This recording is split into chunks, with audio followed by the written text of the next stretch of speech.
I specifically wrote the book, The Vibe, for small to medium-sized enterprise. You know, the smaller guys who are running businesses, not big enough to have a marketing guy, but big enough to really care about what they're doing with their brand. And the book itself was written because if you don't know what's right, you can't tell what's wrong. And for most organizations, the people who are running the brand, or for an entrepreneur who's running a whole organization, they're not really skilled in marketing and brand, and they can't really tell what's going wrong. So you're wasting a lot of time, money, and energy on what you think is marketing. And that's why I wrote the book, to give you a handbook to help you through understanding what's right so you can tell what's wrong to build a vibe around your brand.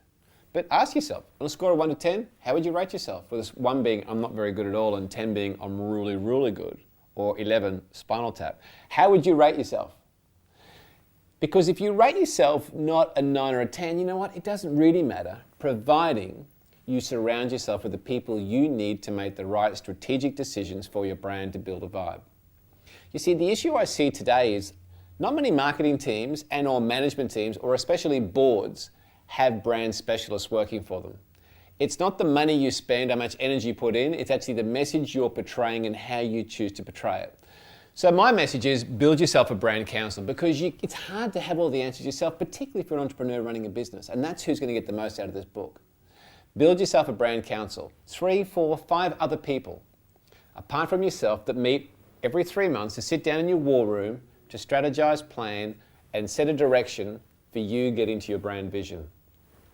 They can be people from inside the company or people from outside the company.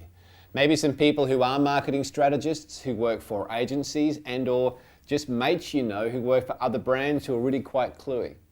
Then you want some people from inside the company who understand your market, they understand the customer, they're dealing with the customers, and they're hearing what customers or your clients are talking about. You want those people in.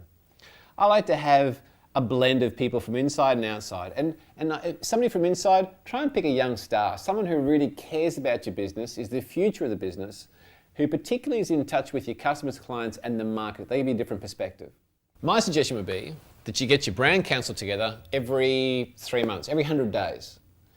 Get away from the office. Don't do it in the boardroom. Get away from the office and give your brand the respect it deserves by having a proper strategic planning, thinking session.